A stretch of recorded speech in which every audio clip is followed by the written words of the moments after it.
Good morning, FPG News listeners. And yes, I am actually saying good morning and not good afternoon or good evening because it is currently 10:30 in the morning on Wednesday, the 1st of March. My name's Paul Wishart, author of Hidden Gems, and we're here to bring you our preview for the Fastlane pay-per-view. I'd like to introduce at this time, he likes to be known as the face that runs the place, Mr. Stewart Lang. How are you doing, Stewart? I am good, thanks for having me on. It's very early. I am basically nocturnal at this point in my life, so it's almost interesting to see what the sky looks like at this time in the day. But people get up earlier than this and yeah, go to work and stuff. Yeah, What's that? I really can't believe that. One quick thing before we get into it. Keep your eyes peeled on the FPG Podcast network because later in the week, I do have an interview with Sonic Boom 6 lead singer Layla Khan coming. Very exciting stuff. So yeah, make sure you subscribe so you don't miss a second of that. Well, I also got to ask her what she feels about Raw this week, and I'd love to hear her insight into the Big Show versus the Shining Star. Yeah, a very deep match with lots and lots of consequences for the pay-per-view. Yeah, I'm glad we know that got more time than the cruiserweights did. That's always a good decision. So, So I mean, did you actually catch Raw? I have now. How are we going into this? Because I deliberately watched it to make sure I was up to date for this podcast, and I think it kind of says a lot that if it wasn't for professional obligation on my part, I probably wouldn't have done that to myself. Yeah, I had it on. I will admit it wasn't my main focus, but it was on, and I glanced to and from it. So I've seen it. We'll call it. I get that it's a go home show. I don't expect a long 20-minute match like when Bailey won the title from Charlotte. I don't expect that to be on a Raw before a pay-per-view or a SmackDown before a pay-per-view. I understand that, but we were going to do 5 things about this show, and I struggled to write down 4. Yeah. In fact, I just wrote Beth Phoenix Hall of Fame and lots of exclamation points, and then went to get another coffee. Yeah. But we're not going to go over all. We'll go over it as we go along, but we're going to focus mainly on Fastlane, which is this Sunday. Yes. Are you staying up to watch it, or? I don't know. Right now, I'm not going to say yes. But I've stayed up for worse shows, so also I might. I think I'll probably decide at about midnight on Sunday if I'm going to actually stay up and watch it. I mean, I have the benefit of not working Monday afternoon, so I probably will, just out of habit, and also because it's on the way to Mania. You kind of have to. Yeah. But it's sad how often I have to say, well, you have to watch these. I mean, it's good fun when I stay up and, we get a little group going. So we've got, myself, you, Neil, Sean, possibly, if he's not busy doing the coverage for the site. And that kind of thing. So, if that ends up happening, then there is a good chance that I'll probably just stay up to keep up with the conversation, like we did through the Rumble. Boss, I mean, can you confirm, or can you kind of is Sean going to be doing his coverage for Fastlane? To my knowledge, at this point on Wednesday morning, Sean is covering Fastlane on Sunday night. Yes. So, that was a good read. It's so in depth for what is essentially a live thing. Because I mean, when I'm doing the Hidden Gems, I have to pause like every 5 seconds. Yeah. And then be like, and then Jericho's hit this move, and then I'm trying to come up with 5 different ways of describing an Irish whip. Yeah. Yeah. Because I didn't realize sorry, it's just complete aside. But 2004, I didn't realize how often they threw each other off the ropes before they did anything. So I've nothing but. I mean, you should. If you're listening and you're not already reading FPG News, you should definitely read Sean's live updates and things, because it's efficient. They're it's very, very quickly put up, and it is very clear what's going on. Yeah, it's refreshed at the end of every match. I mean, I will share one of his secrets in that he does write a lot of the pre-match blurb beforehand. But given the fact he's not on the booking team, he's got no idea how the matches are going to play out. So everything from the match is actually written live. And published on the site at the end of every bout. So yeah, definitely worth checking out if you don't already. Well done. Don't let them into the secrets, man. You got to keep a few things hidden. Hidden. You got to keep a few tag cards hidden gem. out. You don't want to But I say that because for some reason I was watching Yu-Gi-Oh last night. I don't know why. It's just one of the things. Do you have that thing when you've had a few drinks, you end up? For me, it used to be YouTube, but now it's Netflix because there's just so many different shows you could go back and watch. Oh, I'm all over YouTube, all over it. Anything that says the word top 10 at the start, and I'm there, and I will probably be there for a good few hours. Exactly. Yeah. So that's the thing. I mean, again, we listeners, we do name this podcast usually Two Scots Drinking Lots. Obviously, because of the timing, we're not drinking. I'm not drinking. I don't know what you're up to. No, I'm just here with a nice coffee and a glass of water. I have. Stuart, are you anything heavy over there? Or? I have water. I have to drive to Pitlochry in about an hour, so I am not drinking. Oh, fun. Yeah. I know when it's a day off, I also want to go to Pitlochry. It's a nice day as well. Yeah, it's a nice day. Surprisingly for Scotland. I've got my van is sitting ready and waiting, so that is going to be driven to Pitlochry today. So yeah. Yeah, well, I mean that's it. I mean it's a really nice day, and if I had anyone in my life, I'd be spending it with them. But, that's just the way it goes. So Fastlane coming up. Yes, I mean I'll probably still watch it. So I'll be doing the chat because I mean again on Sunday I'm actually going to the Discovery Wrestling show. Oh yeah. It's got Doug Williams, Candice LeRae, Viper, who you may have seen in the. Did you watch the ITV World of Sport? I've seen Viper for years in ICW. Oh, have you actually? Former ICW Women's Champion. Oh yeah, I forgot ICW had a women's title. Yeah. Currently held by Kaylee Ray. I know some of them. Whenever they turn up in Discovery, I've seen them. Like Lucy Cole, Debbie Sharp, Sammy Jane. That's this one as well. Yeah. Who's the one that's always with Debbie Sharp? No, Bay Club. Oh yeah, I can't remember what their names are. To be honest with you, they've not been in it for ages. Not been on ICW for ages. See, it's not really that consistent booking with the women's division. Like, there's only like 3 contracted wrestlers in the division, so everyone else kind of comes and goes as they please. So. Yeah, that's the thing with Discovery, and to be fair, Discovery they're doing a good job now because they're going to be crowning their women's champion over the year. So we're getting Candice LeRae, we're getting Viper, we're getting all these sort of bigger female stars on the scene coming in. But that's the thing that's always amazed me is that they actually Discovery kind of it hasn't quite discovered the Divas Revolution. I don't mean by the way that they're booking them because the matches I've seen by them have been like really good. I've seen them sort of properly go at it. I've been front row being like, whoa, it's actually really, really good. Yeah. But the crowd just don't quite seem into it yet. So hopefully this women's tournament that we've got coming up will be part of it. I'll bring it up because, I mean, Sunday's going to be a huge wrestling day for me because I'm going to be watching that and then I'm coming back and then there's Fastlane. And I'm going to unnecessarily compare what I've seen on the indie show to what I'm going to watch here. Yeah.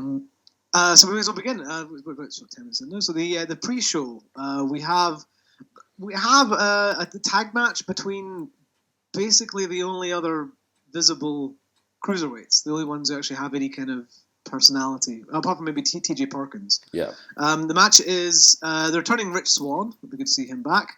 And Akira Tozawa versus the Brian Kendrick and Noam Dar. And I believe there's someone in the corner of Noam Dar. Do you want to? Do you know what? Given the state of my throat at the moment, I really don't think I should. But yeah, Noam Dar will be coming out with Alicia Fox on Sunday night. Loved it. I would say, listeners, definitely check out earlier podcasts that we've done together because he does it so much better. I'm going to assume this is because it's a morning thing. But yeah, we've got a Rich Swann and Akira Tozawa versus the Brian Kendrick and Noam Dar with Alicia Fox.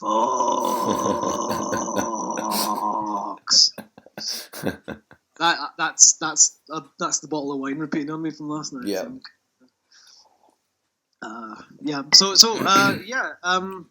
I don't know why this is happening.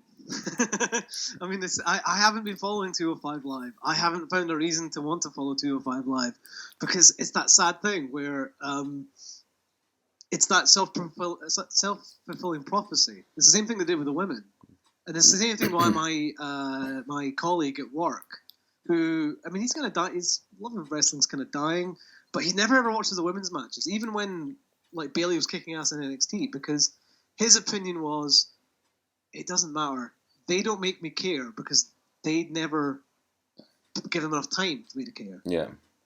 So it's that weird thing where if they don't care, how can they expect me to care? Yeah, no, it's and with the cruiserweights, they're doing 2-minute matches. Yeah, on Raw. It's actually the exact same thing. I mean, this is really pretty tenuous. Like, Tozawa rejected becoming Kendrick's protege. We sort of joked about it in the Karate Kid thing the other week.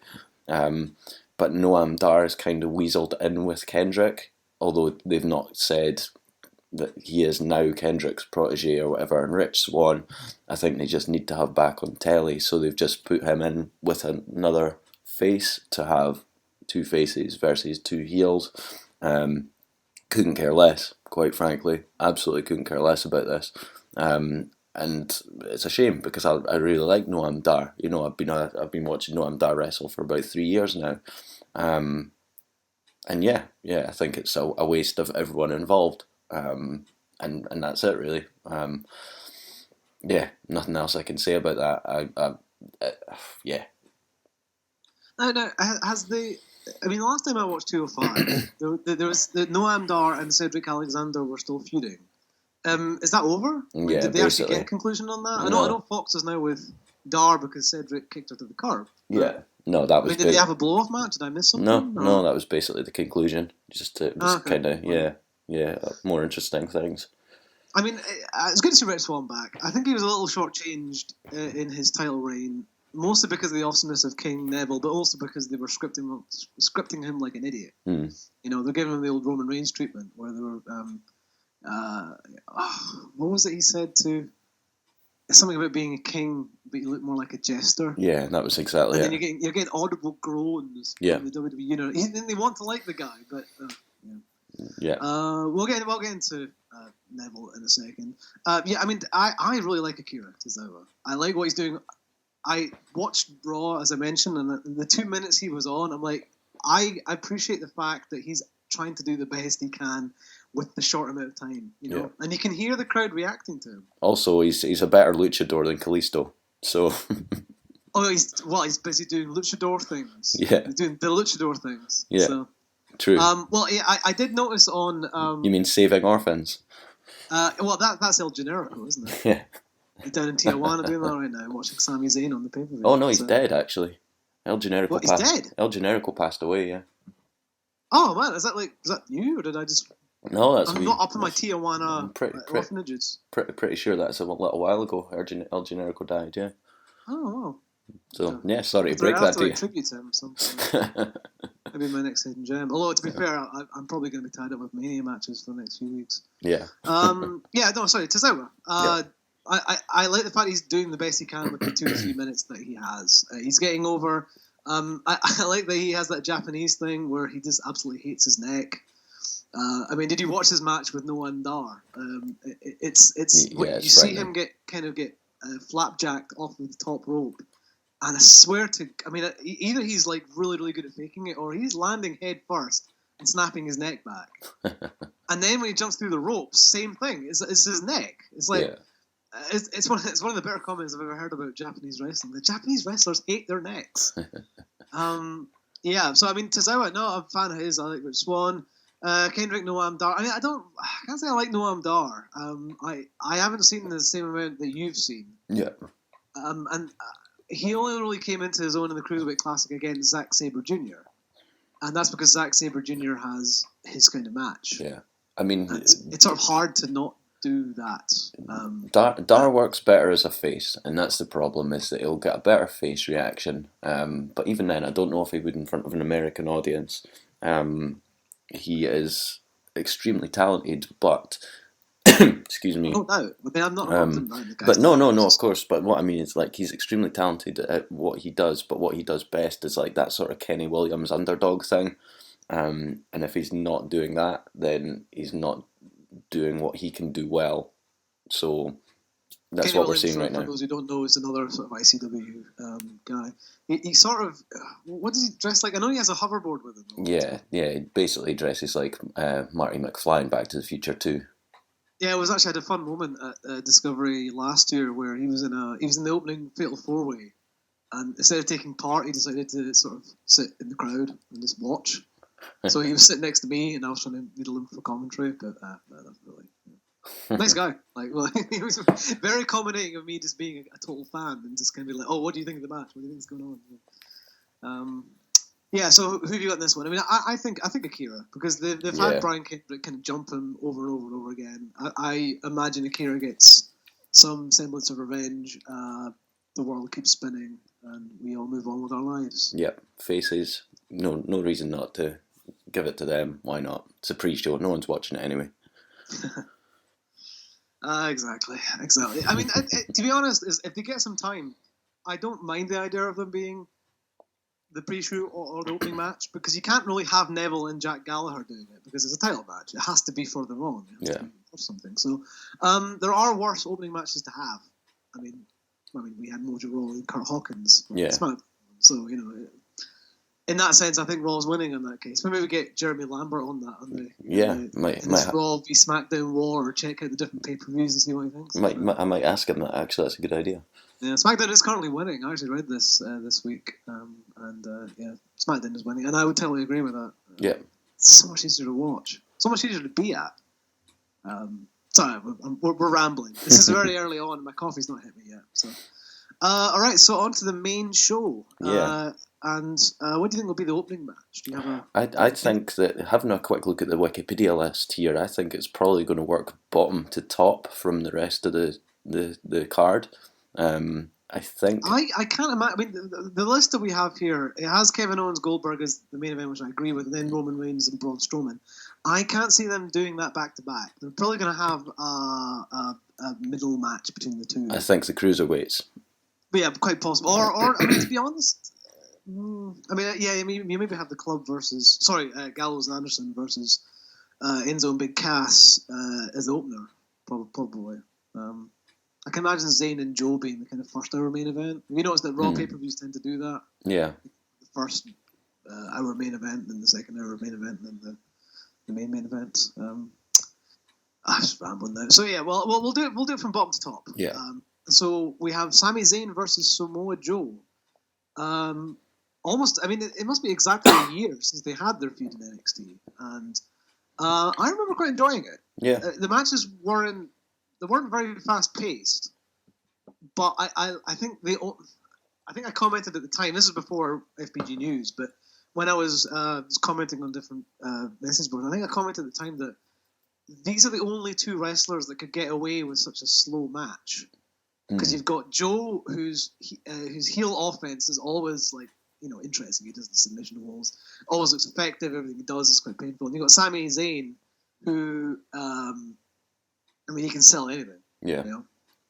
He's great at selling a beating. That's why Kevin Owens, Sami Zayn is so good, because he makes Owens look much better with his own offense. And, so I'm looking forward to this. I think it should be good. I mean, I imagine they're probably going to get about 10 minutes, and then I mean, I pick Joe killing him. Yeah. I think we're probably in. I think we're fully in agreement there. Yeah. I can't imagine Zayn winning this, considering Joe's doing something at Mania. We're not quite sure yet, but I mean, given he has a clear path going on, whereas Zayn's probably going to get chucked in whatever multi-person match they have. So, sorry, your thoughts? No, it's totally okay. I mean, I think that you're nailing the head with that one.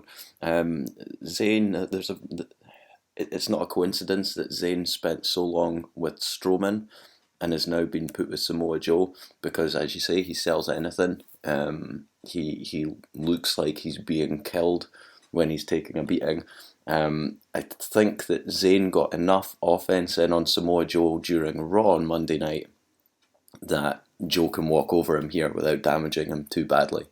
I think they'll probably still get 8 to 10 minutes, as you said, but yeah, there's no way Joe can lose this match. Sammy can pick up a win next Monday against fucking anyone. He could go out there, beat Jinder Mahal, be right back where he needs to be. Samoa Joe has to win. Hard body Mahal. Yes, sorry. Or Handsome Rusev. But yeah, you have to be giving this to Joe. So I look forward to it. And I'd actually quite like to see a muscle buster in this match.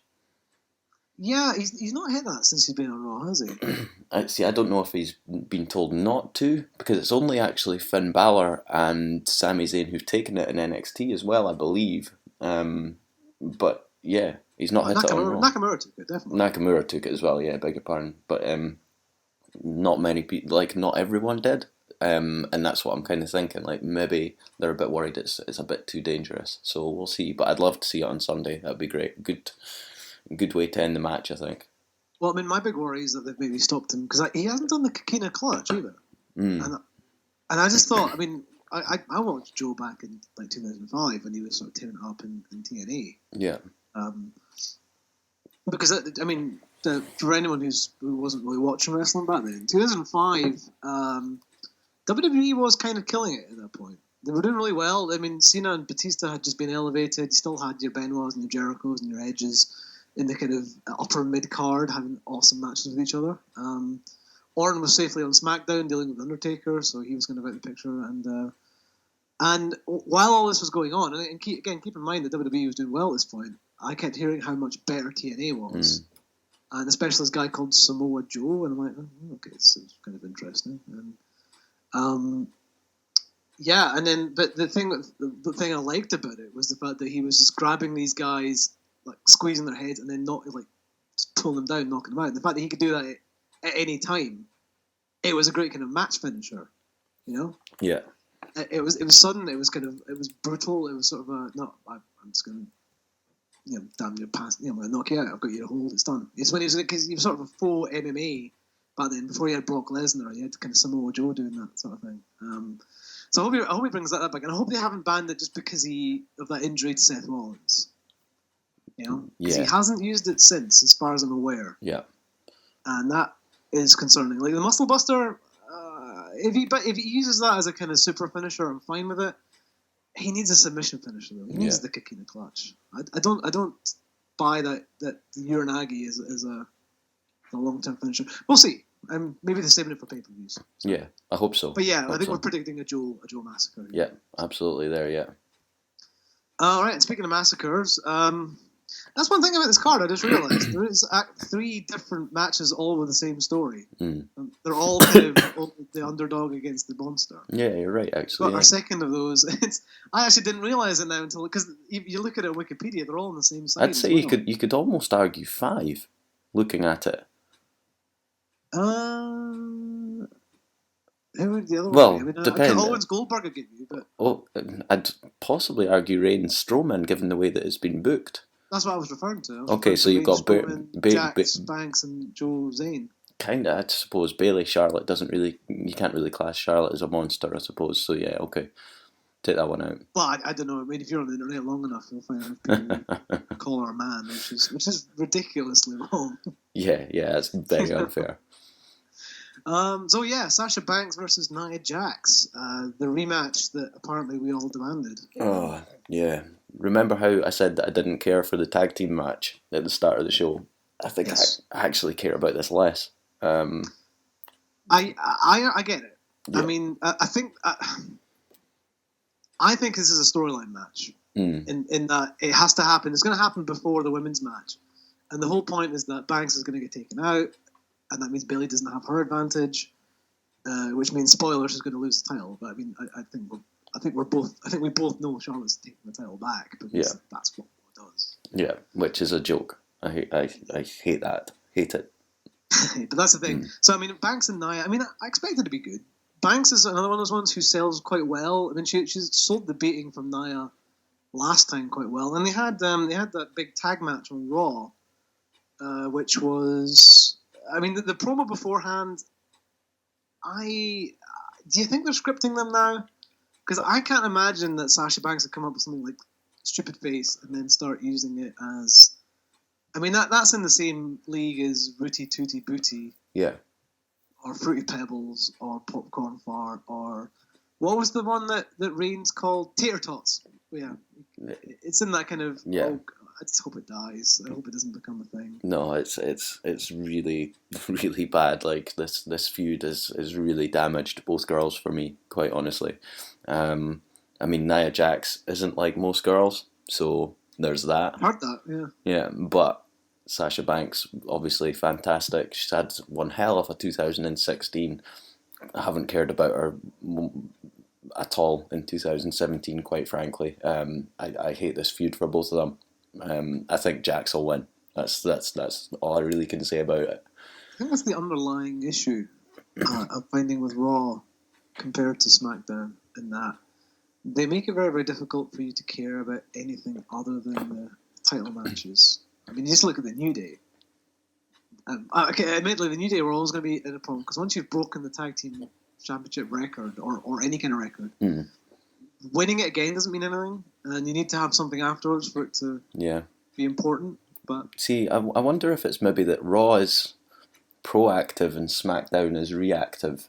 Like, if you had this Banks and Jax program on SmackDown and they realised that it wasn't quite working the way they wanted it to, I don't think they'd continue on with it. Whereas on Raw, they're just going to keep battering the same peg in. We'd say that, but we did have Natty and Nikki Bella for months on end. Yeah, you make a good point. You do make a good point. Although that had a good blow off. I mean, we talked about that last week. I thought the match was actually pretty good, so it built up to something. I mean, they're starting for stuff for Nikki Bella to do that doesn't involve the title, really. Because before that, it was the ongoing feud with Carmella. Well, if Nikki Bella ever wants a good blow-off, then she can come to me. Sure, it's not even 11. Yeah, it's not even 11 in the morning. I think it's far too early for that kind of chat. I'm sorry. I don't know when people are listening. I need to give them something. So get John Cena on you. I'll take him. I would pay to see that. That's your Mania match right there, folks. The face who runs the place, the phenomenal Stewart Lang, head of FPG News against John Cena. John Cena versus Colin Delaney's younger brother. Oh, that is a deep cut, sir. Yeah, to myself though, it's fine. I'll be like the first person who tweets that gets. But the first person who can tweet who Colin Delaney is to me gets to choose my next hidden gem. There we go. I'm laying down the gauntlet. If you tell me who he won his first match against as well, because that was a big storyline. Yeah, I remember. Without using, actually no, I'm not going to do that because you can use Wikipedia. Yeah. God damn it! Is this the thing? Like, I still have a good pub quiz. It has been ruined by the use of the internet and the fact that apparently it's illegal to block phone signals. Yeah. Because I envisaged the kind of pub quiz you do where you block the internet and then people actually had to know things and answer questions. Yeah, that would be wonderful. But yeah, I mean, I remember going down when I was like 16. I remember going down to the pub and just we would debate information that we couldn't verify. Yeah. And you learn how to arbitrate. You learn how to become an orator. How to defend your point of view, even if you're entirely wrong, because there was no right answer. So it's like, no, who can give the most convincing argument? So, I'm rambling because it's early. Again, coffee's not quite. This is not very good coffee. So anyway, Sasha Banks and Nia. Yeah. I mean, I think Nia wins. I mean, Banks could win this, but the end result's still going to be the same. Yeah. In that Nia is going to kill Banks and it'll take her out of the potential of being part of the women's title match. That's how I see it. I mean, do you? I mean, I'm guessing you see it quite similarly. Yeah, I mean, if we almost sort of combine, I don't want to sort of skip ahead of you or anything, but if we sort of combine the championship match in with the end of this, I agree with you. We may as well go on to it. It's next on our list. Like, I agree with what you're saying, but I can also see Sasha Banks in my mind's eye hobbling down to the ring for some reason. You can see Sasha Banks in your mind's eye, Stuart, but yeah. But like, just when sort of near the end of the match, maybe there's some interference from Dana Brooke or Nia Jax herself or anything, and I can see Sasha making the resilient babyface walk to help her friend, and then getting taken out again, probably. But yeah, I don't know. I'm not feeling the Raw Women's Division at the moment. The sickening inevitability of Charlotte retaining the gold from Bayley at this pay-per-view, I think really, really cheapens whatever they could have had at WrestleMania, just for the sake of popping a rating on Raw, if it even did. And yeah, I'm very disappointed in the way that this has gone the last sort of month or so. I mean, there's something to be said for the fact that the Raw Women's title, which was originally just the women's title, was introduced last year at WrestleMania, and now Charlotte's going to be a 5-time champion already. I mean, it starts to mean less. I get that they're doing the Flair thing, and honestly, it's good to actually have a champion like that. But it's just not that fun to watch. It's not. There's no lack of predictability. No. And I mean, Charlotte's probably gonna. I mean, I think she'll probably lose her pay-per-view record at Mania. It'll be a big thing. But yeah, no, I'm with you. It would have been. Bayley's definitely losing the title here. Yeah, it would have been a lot bigger for her to lose at WrestleMania if Bayley hadn't beaten her already. Or Banks. Exactly. Like you can manipulate this however you want. She didn't need to have 5 title reigns in the last year. She could have maybe had 3 with this current one lasting for 6 months. Yeah. Absolutely fine. But putting the title onto Bayley, showing that Bayley can actually beat Charlotte, regardless of how, but then Charlotte's beating Bayley again, it just takes so much shine off of a WrestleMania match. And given that we're probably getting a multi-woman match from the SmackDown side of things at Mania for whatever they're doing, it's going to have to be one-on-one, I think. And it doesn't sit right with me at all. I think that it's the wrong choice. I think they probably could have got to the same outcome, keeping Charlotte from the title for this one. Would have given Bayley, even swap Jax and Charlotte around here. Bayley against Jax, we know that works. We know they can actually have a passable match together that Bayley can win realistically. Charlotte and Banks, yeah, we've seen it a million times. Make it for the number 1 contendership. Boom, sorted. You don't have to have Charlotte winning the title back. I don't know. Just a suggestion, straight off the top of my head. Banks Charlotte's never bad. I wouldn't. I'd have no problem. I don't have a problem watching it, but it's that thing, and I talk about it all the time in Hidden Gems, cheap plug. But it's when you have 2 guys, and yes, they have chemistry, and then you have them face each other hundreds of times, and it's like great matches and great moments. It's comparative. Yeah. It's compared to everything else they've done. So, and this is I can rant about AJ Styles and John Cena, like over and over again, But it's the same sort of thing. It's that thing. It's like once you kick out of a finisher, that should be a big moment. If you keep doing it, it's not big. Charlotte and Sasha Banks have had so many matches. It's difficult for any of them to stick out in my mind as being the great, the really, really good one that they've had. Yeah, absolutely. Like Zayn and Owens managed to avoid that because they had their blow off and they've had matches since then. But everyone remembers the Battleground one. Everyone remembers. I remember the one from Takeover 2 years ago. Austin, Bret Hart, they faced each other a bunch of times. Everyone remembers WrestleMania. Yeah. Come out there like Cena Orton. They've had so many matches. Yeah. None of them stand out. Yeah, exactly. And Banks and Charlotte, same thing. I think Bayley and Charlotte, I mean, we talked about this in the Royal Rumble. They don't have quite the same chemistry, but what they lack in the sort of technical inside, they make up for with character. Like Charlotte beating down Bayley, who's kind of a naive puppy dog of a wrestler. In a nice way, in a good way. She is a kind of perfect foil for Charlotte as a character. But I was disappointed because I liked where they were going last week with would Bayley give up the title, because it was a nice sort of character thing. It was a bit of depth. What Stephanie was being a bitch, Yeah. But she was actually being there was a nugget of truth behind it, and it gave Bayley a bit of a moral quandary, which gave her depth. Yeah.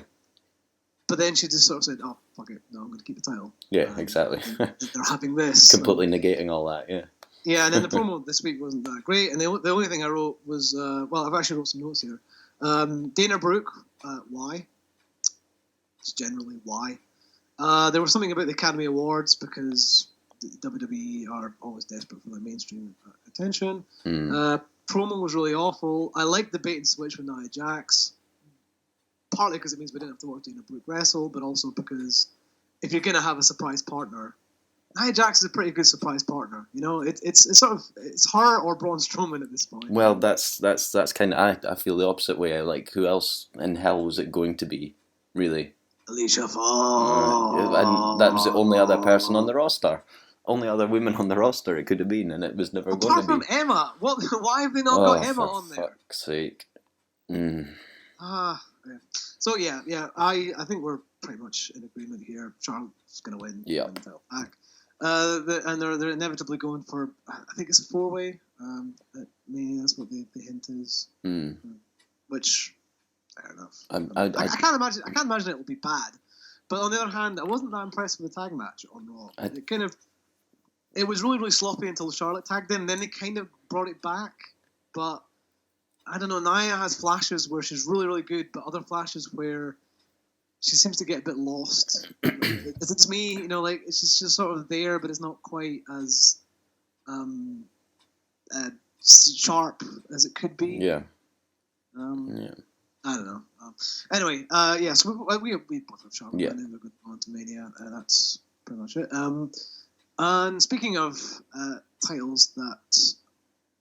I mean, how much do you really care about the club versus Enzo Amore? Do you know what? See, reading down this card, there's 3 matches on this card I want to watch.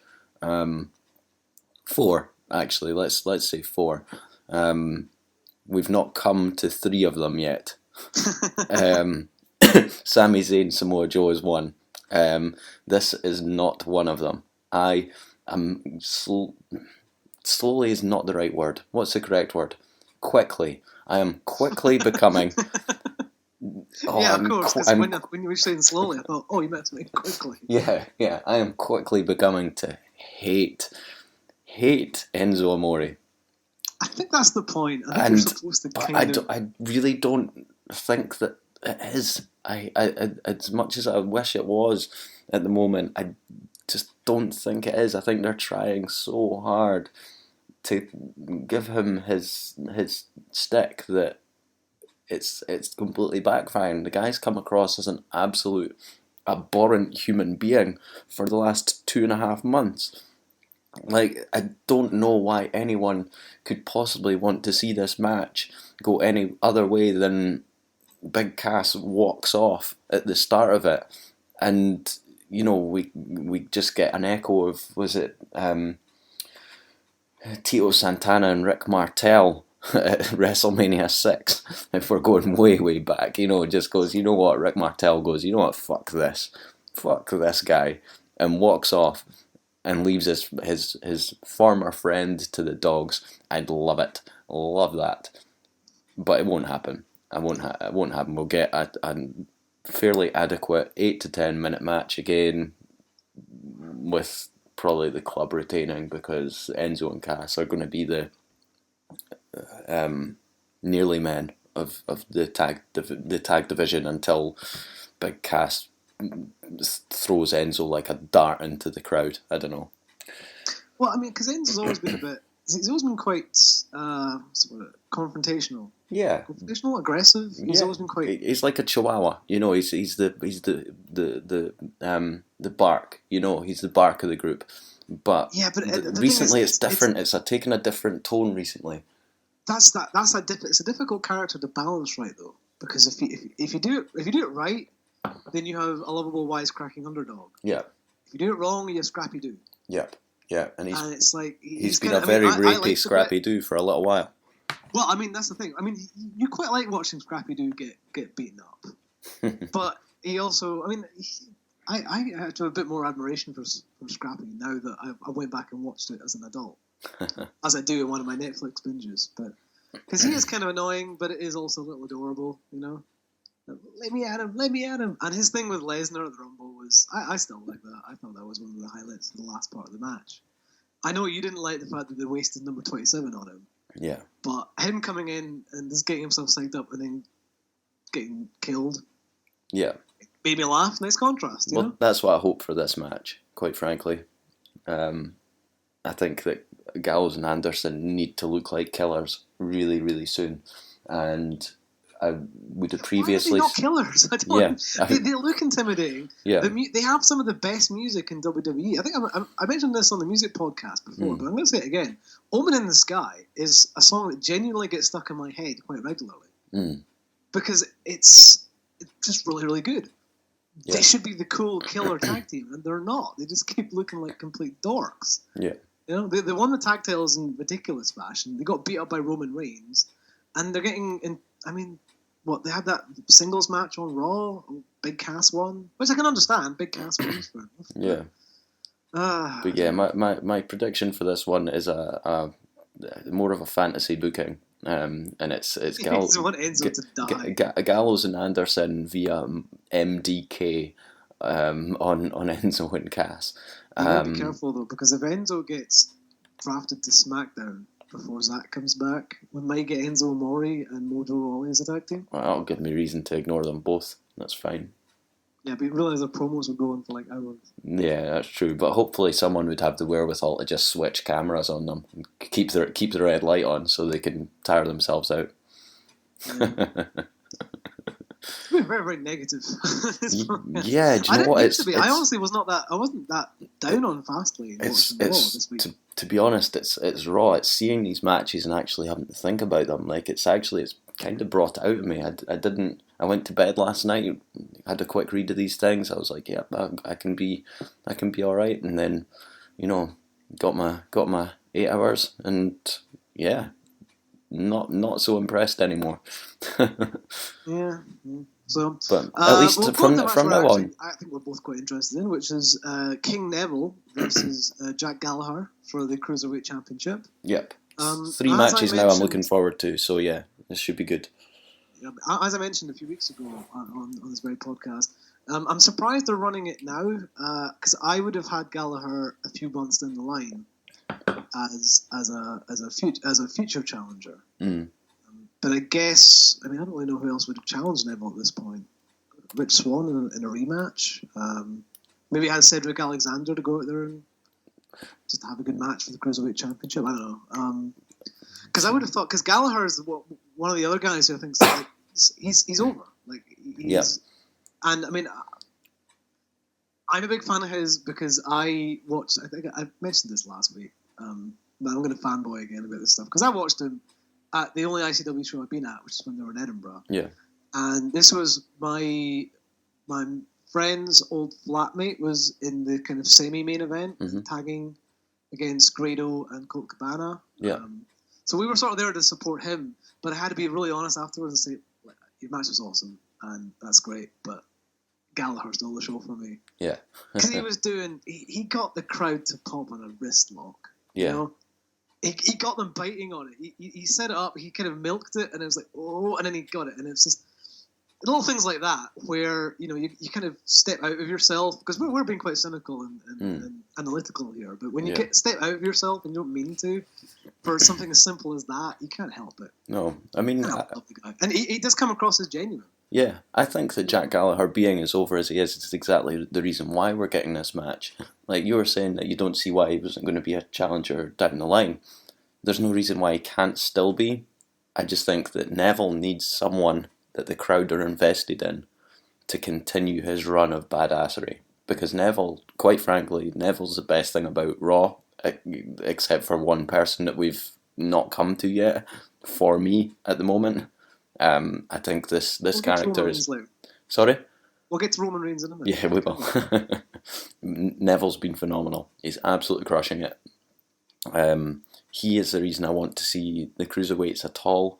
I'm looking forward to this match. I think it'll be good. I think Neville will win, but I think Jack Gallagher will look decent enough in defeat that he's not completely out of the picture, so that over the next couple of months, I'll not say Mania, I think Mania is maybe unrealistic, but over the next couple of months, we can see him go back to the Cruiserweight Championship. But I think for now, Neville needs a decent run as champion. I think they need to legitimise this belt, and it's on the waist of the person who can do it. Yeah, I mean, we said that for the Royal Rumble, I think the preview. No, you previewed that with Sean, didn't you? We didn't preview that. We did the thing afterwards. Where, yeah, there needs to be an anchor for the Cruiserweight Championship because it went from T.J. Perkins to the Brian Kendrick, to Rich Swann, now to Neville. And each of those just had a belt around their waist. Yeah. With King Neville, it can actually be established. Yeah. You know? The only, I mean, I'm not quite. I mean, I'm fairly convinced Neville's going to take this because, like you, I think Neville needs a long run. He's the best thing going on. He's the king of the cruiserweight. To have him lose so quickly would not make sense, and I wouldn't want to give Gallagher a token run just to lose it again. Yeah. No, exactly. The only caveat I can see here is because they're hyping up the fact that Austin Aries is coming back. Yeah. Who is actually, I mean, speaking of hidden gems, he was one of the hidden gems of NXT for me. I think his match with Nakamura really flew under the radar. I almost wrote about that match when I was doing the hidden gems of 2016. Great wrestler, have his shirt, and he also came out. He also did the best line on Raw when he had a. For anyone who's not watched Raw, they hyped up the fact that he had a big scoop for the cruiserweights, and it was just a video package for himself. Yeah. And then he said on a PG show, "You lit my package, Cole. It was massive." Yeah. Yeah. And Cole agreed. And Corey milked it, and you could see Cole almost break. Yeah. That made me laugh out loud. I had to go back and watch it again because Austin Aries is awesome. Michael Cole's pretty good at not corpsing, to be honest. Like, he is. He bit his lip on that. It was good. I one of my favourite New Day segments is when they first won the tag titles back, and it was when they were feuding with the Dudleys. Oh yeah. And the backstage interview, they just started dancing around him, and then started twerking in front of him, and Big E's just going, "Look at it, Michael. Look deep in those crevices. Hey, Michael, look." Oh, I remember when I liked the New Day. Neville Gallagher, yeah. Sorry, we'll go back to Fastlane because we're running out of time here. Neville Gallagher, could possibly steal the show in my mind. On the other hand, I think it could be great. Well, I'm curious about how their styles are going to match up. Like, because Gallagher's a talented wrestler, but he has his kind of match, and Neville has his kind, and I hope they don't clash too much. Yeah. I have faith that they won't. I have faith they're going to have a pretty good match. I hope they get enough time to actually tell a good story. I see Neville taking this one. Yeah. Yeah, I think it has to go this way, but I've got faith that they know what they're doing enough to keep Jack Gallagher looking pretty good coming out of it. So, yeah, fingers crossed. But I mean, let's not kid ourselves. They're going to have some big multi-man clusterfuck at Mania. Oh, of course they are. That's fine. Totally fine by me. Gets them all on the show. Gets a decent excuse to have a ladder match. Perfect. Quite happy. Happy with that. Well, I mean, considering that the mid-card titles are probably not going to get to do that. Considering the United States champion has completely disappeared after the wonderful kind of reign of Roman Reigns, which is a very, very kind of clunky way of getting us to the next match, which is Roman Reigns versus Braun Strowman. Never thought I'd look forward to this if you told me this 6 months ago. Can't wait. If they do this right, it's going to be fantastic. Why is it not for the United States Championship? Because Chris Jericho is the US champion. Well, okay, all right. I know literally why, Stuart. I'm saying I am aware of what's happened in the last week. No, my point was that I always said, okay, if you're gonna, you have to keep Roman away from the Universal Championship. If you can do that, giving him a mid-card title to occupy him was the best way to go about it. Having Roman Reigns try and defeat Braun Strowman, because I would have had this match at Mania, personally. It's like a WrestleMania 31. I would have had him face Rusev for the US title. Yeah. Because it legitimizes the mid-card title by having a guy like Roman Reigns, it's the next guy. I did air quotes there. You can't see it because this is a podcast. It would have legitimized it. It would have made the belt mean something. Also, he's behemoths go at it. He's headlined what? 2 WrestleManias, 3 WrestleManias now. So 2. 2, yeah. So it would make sense for them to then do this at WrestleMania with Strowman. I say too many, but that's a bit of an obvious joke. Well, yeah. Strowman's been awesome recently. Absolutely fantastic. The interactions that they've had have been great. I genuinely don't have anything bad to say about the build to this match. The only thing that I'm scared of is Roman running through Braun. But I also think that they've put so much into Braun at this point that they surely know that the world is going to turn on Reigns in a most heinous way if that happens. I think we'll see scenes reminiscent of Hogan as the third man if Roman Reigns wins this match in a decisive fashion. I mean, they've done it before. They've done it with Reigns before. Yep. They've done it with Cena before. I mean, do you remember John Cena Lesnar when Lesnar first came back? Yeah, I'd almost say John Cena Umaga as well. Well, no, I meant more in the fact that no, John Cena. I mean, that's a great match, and I expect this to be a good match as well because Roman Reigns, he's a good wrestler. Like, you can't really argue this anymore. He is a good wrestler. He knows what he's doing. He's not the most interesting guy, but he also plays his part well. Yeah. You know, he pumps his fist and he sells T-shirts and kids like him. Blah, blah, blah. And honest to God, they are actually getting people on his side because this is really, really well built. I mean, he's coming across as vulnerable but not weak, you know? And because they built Strowman up so well, Strowman is the kind of guy who should be absolutely dominating Roman Reigns, but the fact he keeps fighting, it's easy to support that. Have him be that guy. Yeah. Just keep it that guy. I don't think. I would have Strowman win, but I don't know what they have plans for either guy at Mania. To be honest with you.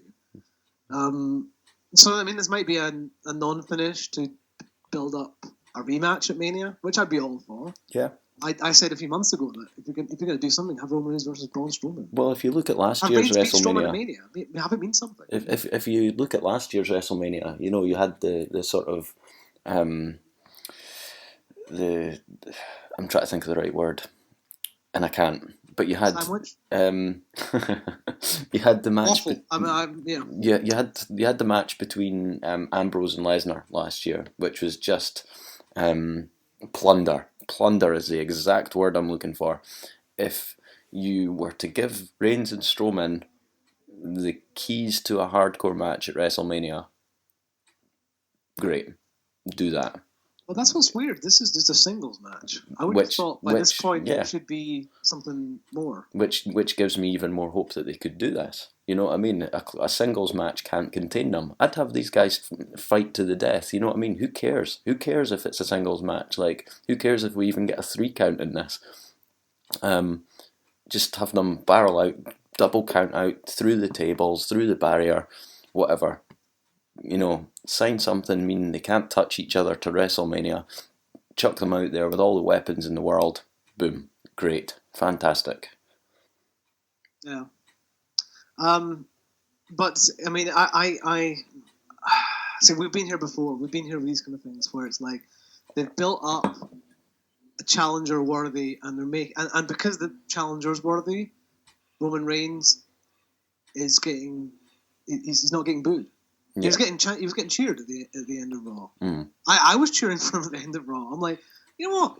Fine, cool. He looks like an actual person. He has some what's the word I'm looking for? Adversary to overcome. Yeah, that's a story. This isn't him versus Rusev, where he beat him and then won the title and then beat him again. Yeah, and then the title disappeared. You no, know? I mean, I just think that... Remember, after all the build of Cena, I'm going to elevate the US title, and it's not even on the fucking card now. Yeah. And Roman Reigns only lost it so that it looked like he could win the Universal title. Yeah. So I ran a bit. No, I mean, I think that... Well, we'll get into that. We'll get into the Owens match, what we think. My issue is I really think they're going to go the Lesnar-Cena back in 2012 route, where they're going to get close to Reigns being popular, and then they're just going to have Reigns spear him and pin him, and then the whole thing's going to get wasted. Yeah. Because the problem is, I would love to see Reigns and Strowman get each other over on WrestleMania. That's what it used to be, kids who are listening. That's what it used to be like in wrestling. Yeah. Another one of those little hidden underlying things that made the Attitude Era great is that they were getting each other over during their programs. Like The Rock and Austin, they were not established. No. They established each other. This wasn't someone coming back and establishing them like Triple H and Lesnar and everyone else under the sun coming over to put Roman Reigns over. They had a good program together. They got each other over through that program. Yeah. But Undertaker needs a match at Mania, and they seem to build it at the Royal Rumble with the year of Reigns Undertaker. Mm-hmm. So the out I can see here is Undertaker interferes, or the lights go out, or something happens, and Strowman gets the win that way, but it sets up Roman Reigns and Undertaker. Yeah. Sorry, that's had to clear my throat. That's the best I can see coming out of this, because, and this isn't a hatred on Roman Reigns, because again, I've just said he's a good wrestler. I liked it. I went back and watched his match with Owens at the Rumble, and it went on a bit long, but it was good. Yeah, and I'd love that. I'd love to see that same sort of thing with him at WrestleMania. I think that they have something special with Strowman. I'm with you on that. Yeah, I think a Reigns win at this point in this feud will damage everything they've done. I think it'll come tumbling down like a house of cards. I think that they just need to get through this match without really giving either man a clean-cut win over the other, and I think everything will be okay. I really don't know. I can't even pick this one because I kind of don't want to. If I'm being forced to hang my hat, I'm going to say Strowman. But my real prediction is that neither man's going to actually get a win. I think it's going to descend into madness. I'm going with Roman Reigns because as positive as we've been through this podcast in WWE, I don't believe they have the foresight to realise what they're doing, and I get the feeling that, I mean, we all knew that Reigns Lesnar, the build, was a mistake. Yeah.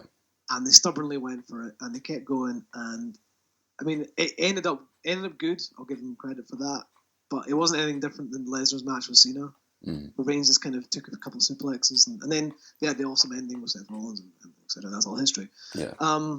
We'll get into Seth Rollins in a bit as well. We've got a bit of time, but with Roman Reigns, I get the feeling they're going to have him win, because I think they've built this up just so Roman can get a big win going into Mania for whatever he's actually doing. Yeah. Which is sad, and it shows absolutely no foresight or like not just stubbornly sticking to what you think is, what you meant to do in the first place. Yeah. There's another thing about the Attitude Era. They would change their booking based on the reaction of the audience. And Strowman's the real deal. You have something good there. I didn't believe it until I saw his match with Big Show, and I'm like, no, this is a big guy who can move. Yeah. He's charismatic. He's actually not that bad on the mic either. Yeah. Him intimidating Foley was quite fun on Raw. I enjoyed that. It's proactive, not reactive, isn't it? Yeah, and I mean, proactive's not bad, because you got to be a little forceful. Yeah.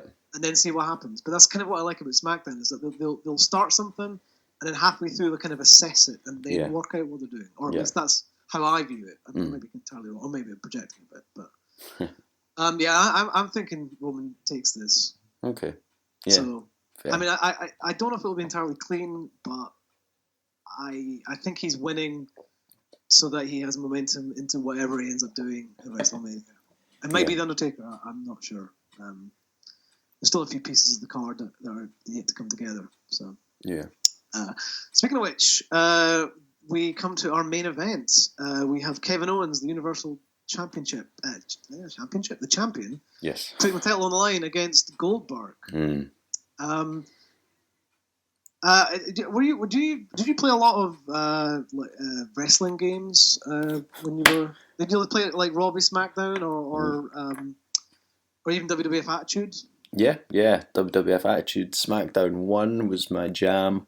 No Mercy WrestleMania I never played No Mercy. WrestleMania It was always Raw v 2000. SmackDown for me.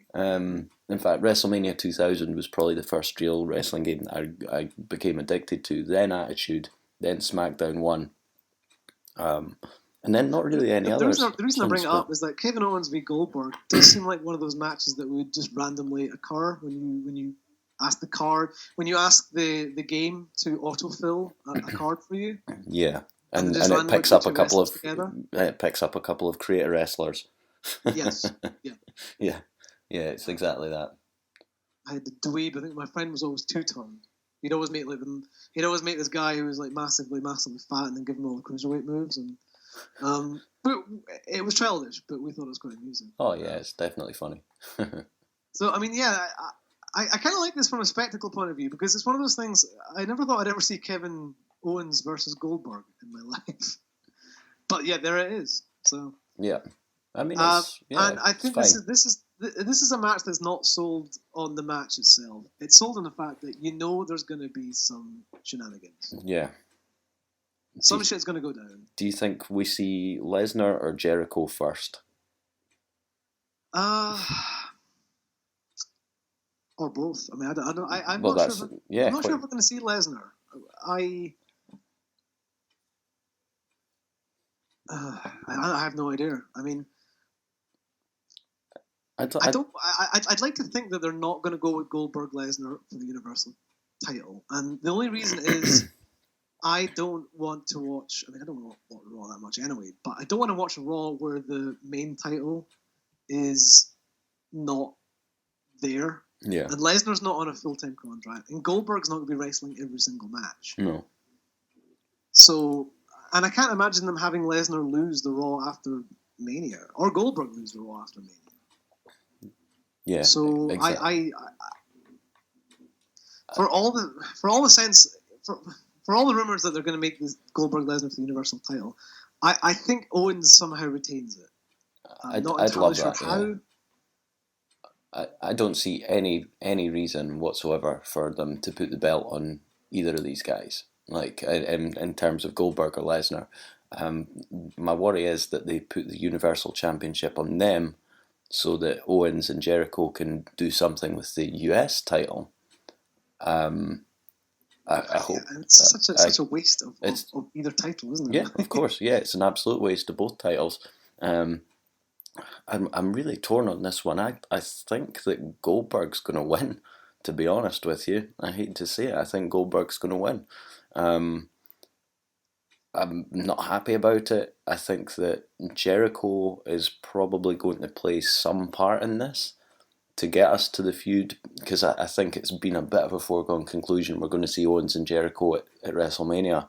I think it's a crying shame that with what they're doing on SmackDown, I feel like they're going to panic into a big name main event, and I just can't see that they're going to say, for example, the Wyatt family implode at WrestleMania as the main event. No, they're going to end the night with Goldberg versus Lesnar for the title, because they're not building up what the Undertaker's doing either. So it's not like we've got 2 months of build for Undertaker versus Sting or something like that. That would main event Mania this year. That'd be fine. But Goldberg Lesnar, I just feel like they're going there, and I don't think they've got the faith in Owens and Jericho to do the same thing if they were to get the main event slot.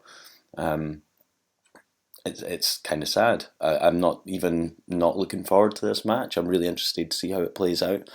But just the sort of long-term booking of it, I think we're going to end up with a pretty flat WrestleMania at this point, if this is the way they're going, which I'm, again, sad to say, I think it is. Yeah, I mean, Goldberg Lesnar, I'll give him credit. The end of Survivor Series was, in retrospect, I think it was genius. It was a talking point. It assuaged the fears that they were going to have a longer match and either guy was going to get exposed. Since then, Goldberg has got exposed. Why do they keep having him talk? Because he's not a promo guy. Oh no, he's dreadful. I mean, I like his kind of old Attitude Era way of doing a promo where it's all kind of hyper aggressive and in your face. Yeah, let's fight, and it's like, yeah, but you're Goldberg. Yeah. The whole point of Goldberg was that he didn't speak. get Neil Watson drunk and he'll give you a half-hour monologue like WCW was back then. But he's right in one sense and wrong in so many others about the fact that Goldberg, that he had a mystique about him. That's the point. You didn't know why he was coming in and destroying everyone. He just did it. Yeah. I don't know what they're doing now. And it's also sad, but what's doubly sad is that they don't have anyone else who's quite doing that. No. Yeah, exactly. And in that sense, Goldberg's really good because he just comes across like a badass face. Yeah. And we don't have any, No. And I don't think we should turn Strowman. And I want Reigns away from the Universal title. Rollins is injured. I mean, anyone else to face Owens? They've got to get Jericho in. Yeah, exactly. So I don't know. I mean, we talked to the Rumble about the idea of it being Cena Undertaker. I think that was one of the ones that some people predicted that Undertaker would win the Rumble, Cena would win the title, therefore the face. And I said that would be a fucking awful idea because you're wasting 3 storylines into one. Yeah. Because I'm saying Cena Undertaker doesn't need the title. No. Undertaker doesn't need the Royal Rumble win. So you've not only you're going to have. I mean, that would be it's like Cena Rock too. It's like you're wasting the world title, the Rumble winners match, and you're putting it into a match that already is a main event. And so you're just taking things and putting them on. So they could do Cena Undertaker now and keep all the belts and all the accolades away from it, and it could still main event. I think it's pretty obvious they're going with something to do with Cena and Miz. I'll use that as an example. Because that's a better use of Lesnar for the title. That's a waste of 2 storylines in one. You don't need the Universal title as part of that build. No, you don't at all. I mean, you don't at all. The only reason I can see they're doing it is the idea that if you have this world title that's been around the waist of Goldberg, been around the waist of Lesnar, that it elevates it, and I understand that logic. Yeah. I also just don't know why you would waste the Universal title in a match that already is going to be a main event just because it's those 2. Yeah. And it's not going to go on long, and you hope Lesnar's going to get his win back. Which makes it even worse when it's for the title. Well, yeah, because Lesnar wins the title, and then where do you go? Exactly. I can only see. I mean, either you have Reigns win it, and then we're back to square one. You could have Strowman win it, which I've seen floated as an idea, and I'm like, that could be kind of awesome. But based on how they built him. It wouldn't be the night after Mania. Well, it would have to be though. I mean, you're not going to not have Universal Championship because if they had a backup second title that was being treated properly, maybe. Yeah. No, exactly. I understand Jericho's out for storyline. I get that. Don't know why you. But do you think Lesnar agrees? Else, but, Do you think Lesnar agrees to win the title at Mania to then drop it 24 hours later to Braun Strowman? Well, I mean, considering he obviously agreed to lose to Goldberg within a minute and a bit, I think he doesn't really care. He's in that. He is at that level that I think Cena's finally realised he's at. Where he can lose as much as he wants. He's still Lesnar. Yeah. It's not gonna. And I'm already thinking that he's got 1 more year on his contract because he re-signed at 31. Yeah. For 3 years. Yeah. Yeah. See, I think this is the year where he maybe starts dropping a few matches because they've built him up to this extent. You have him lose once or twice. You can put over a Strowman. You can maybe put over Roman Reigns, which would actually make sense. I don't want to see it, but it would make sense considering the fact that their first match was essentially no contest. Yeah. Owens Goldberg. Well, I mean, to be fair, the build's got better the last few weeks. Now that Owens is actually looks like a killer, he's addressed Goldberg, and they had a good promo on Raw. They're back and forward. I like Owens sort of saying that you don't deserve this match. It's good heel stuff. I just wish they booked him like this for most of his reign. To be honest with you, exactly. I'm gonna go with Goldberg winning. I think Goldberg wins by disqualification. Okay. I think there's gonna be some shenanigans because there's gonna be a non-finish. They can't have a clean finish. You can't have a clean finish either way for this. The only clean finish, you're not gonna have Goldberg get beat clean. I don't think you're going to have Goldberg get pinned. No. I don't want Goldberg to win the title. Therefore, I think the only way it's going to happen is if there's a lot of shenanigans.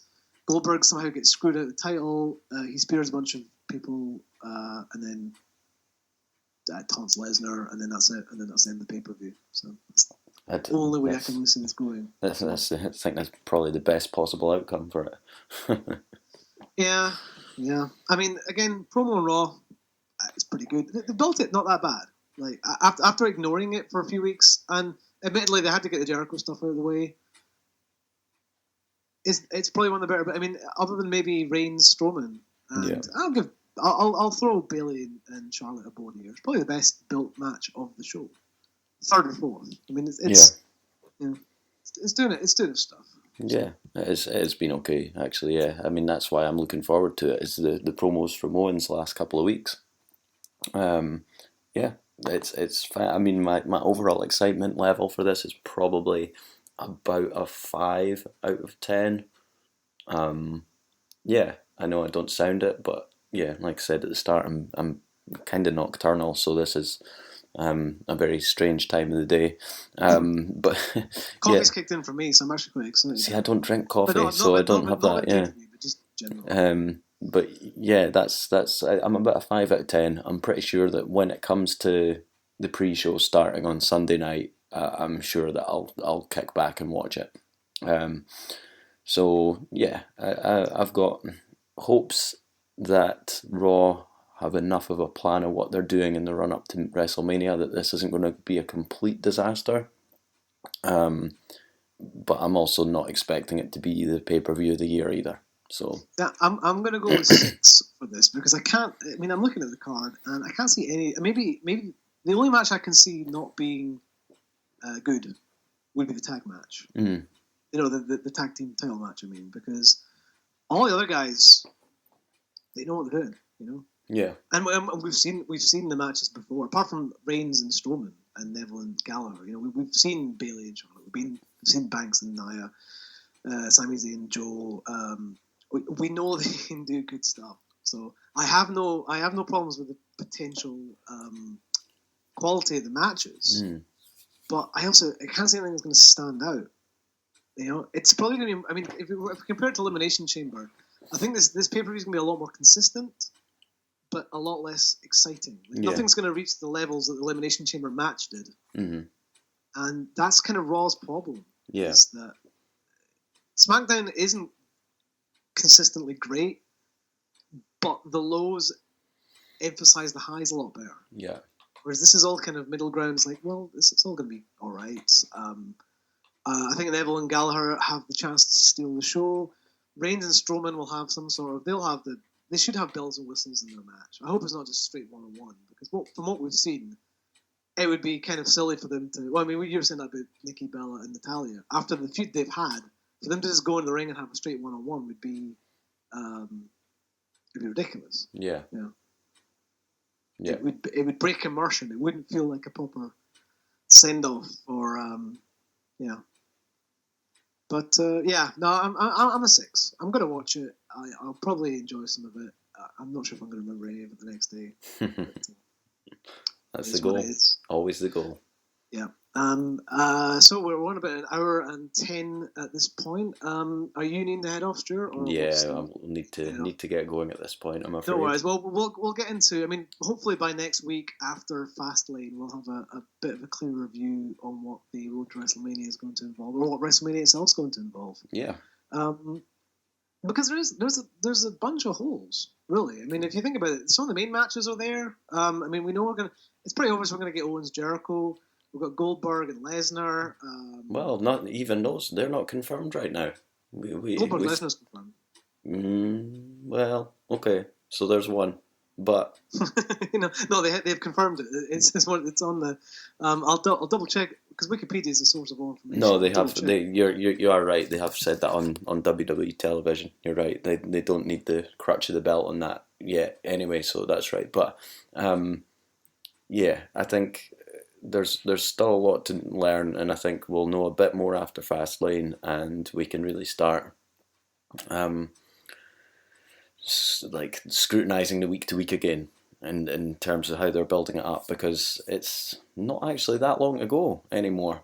4 weeks. Yeah, 4 weeks from Sunday, I believe. So yeah, really looking forward to seeing where they go. Yeah, and God, they've got NXT Takeover as well, and I mean, Takeover show is always a good show. Yeah. I think of NXT as kind of the anti-SmackDown, where the week to week isn't that interesting, but they always pull it out for the big shows. Yeah.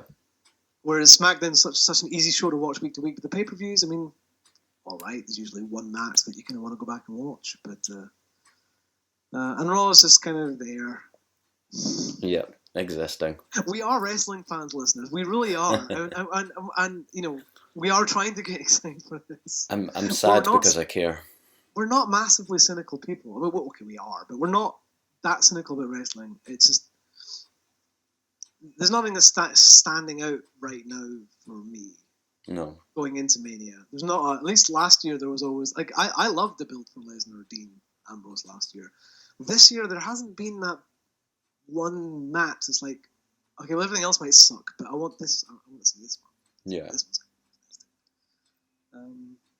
yeah, because I mean, the moment it's Lesnar, Goldberg, and Bray Wyatt, the champions, facing someone. We don't know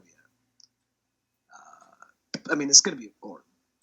Yeah. Let's just spoil it for anyone who's not paying attention. It's going to be Orton. Yeah. But which has been built quite well. I haven't watched SmackDown this week. We're just rambling at this point, but yeah. So we are actually fans. We are fans of wrestling. We are fans of WWE. And we are trying to care about this, but it's not. Raw's not making it easy. No.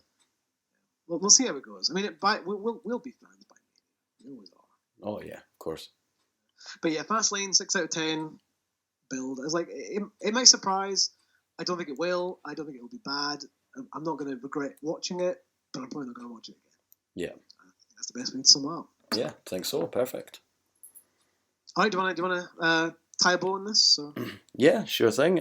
Thanks everyone for listening. As always, Out After Dark 216. If you want to find me on Twitter, hit me up with anything you thought from the show or any other shows, or if you indeed want to come on to a podcast with us.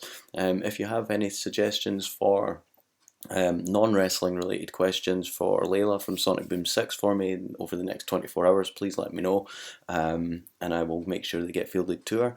But otherwise, thanks for having me on, Paul. It's been great being on another Two Scots drinking nothing. And drinking coffee because it's early and we're hungover. Yeah. But yeah, so thanks very much, and yeah, hope everyone listens next week. Well, I'll do my sign off as well. I'm Paul Wishart, author of Hidden Gems. You can catch me on Twitter at Mr. Wishart. That's MrWishart. If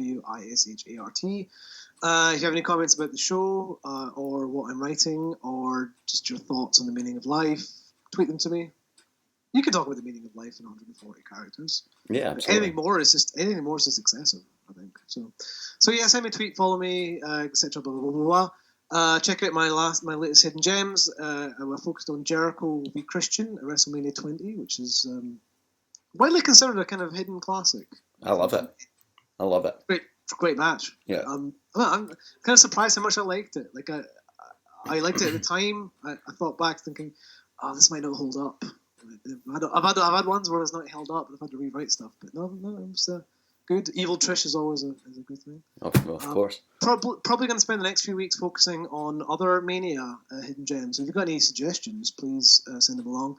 Especially ones from Manias before 14, which I have watched some of them. I've not watched them excessively. So if you have any suggestions, please send them along. I'll check them out. And I'm not going to give you credit, but in your heart, you know you've done something good for the world. I'd suggest the Santana Martel versus the Brainbusters from WrestleMania 6. That's my pick for you. I've referenced it already in this show, and I'd go back and watch it just now. It's good. I'll give it a try. I was thinking Piper Hart from 8, I believe, for the IC title. It's good as well. Yeah, another good match. I don't know if it qualifies as hidden. No, I don't. I wouldn't say it's hidden. I think it's. Is it not? Okay. No, I don't think it's hidden enough. But yeah, I think a random one. Also, anything with the Haiti kid in it. The what kid? The Haiti kid. I didn't know that. He's a dwarf. I'm sorry. Oh, okay. Fair enough. Yeah. That's I'm probably sure the Hornswoggle match in there somewhere. Yeah, I was going to say. I think it's probably time to go. Probably. I mean, well, we have to. I could maybe do the Snooki match as well. So she's currently undefeated. I was kind of wanting her to sort of fight Undertaker for the streak, but Well, and he lost it. So yeah, exactly. Sorry, Snooky. Another time, another phenom. Oh well, but yeah, thanks for having me on again. I really had better go, and yeah, do something productive with my day, and I hope all you listeners do as well. I'm going to go back to bed probably. But Good shout. yeah. Cool. Right. Peace out, everyone. Thanks very much for listening.